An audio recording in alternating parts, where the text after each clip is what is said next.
90-ig volt.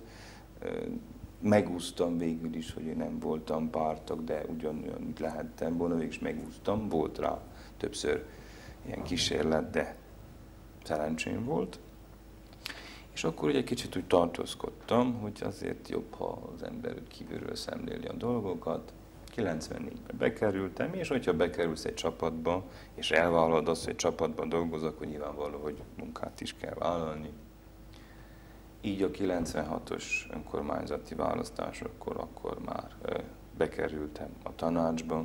Nem volt az egy könnyű periódus egyébként. Akkor is megbántam, mert ugye 96 és 2000 között ugye egy elég izgalmas volt Kézgyevásárhelyen a politikai élet, ugye a polgármester mást akart, az RMDSZ mást akart, és 4 évig más nem csináltunk, csak vitatkoztunk, az meg is látszott a városon. Na, ez nem volt elég, még akkor az idősebbek engem meggyőztek, és megbíztak azzal, hogy én legyek a frakcióvezető a tanácsban. Hát azt sem tudtam, hogy a tanácsban hogy kell leülni a székre, és mit kell ott kezdeni. Akkor én kellett a képviselőknek a szószólójuk legyük, hát az nem volt könnyű.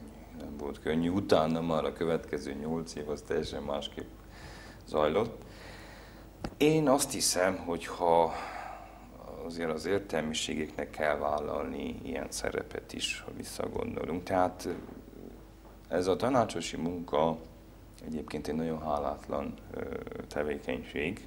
Ezt sokan nem hiszik el, de hát javaslom minél többnek azért próbálják ki, hogy nézzék meg, hogy mivel jár.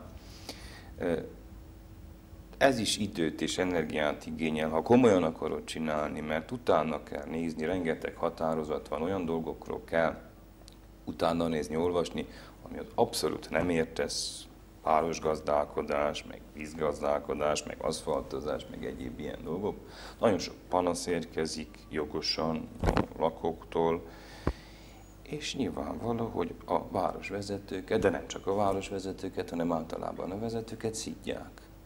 És azt úgy meg kell szokni, el kell viselni azt, hogy bizony kritizálni. Kritizálnak, és azt nem kell rossz néven egyébként venni, mert a kritikát figyelembe kell venni, és kell vigyázni, hogy a következő döntések azok mindenki jobbak legyenek, mert tökéletesek sosem lesznek.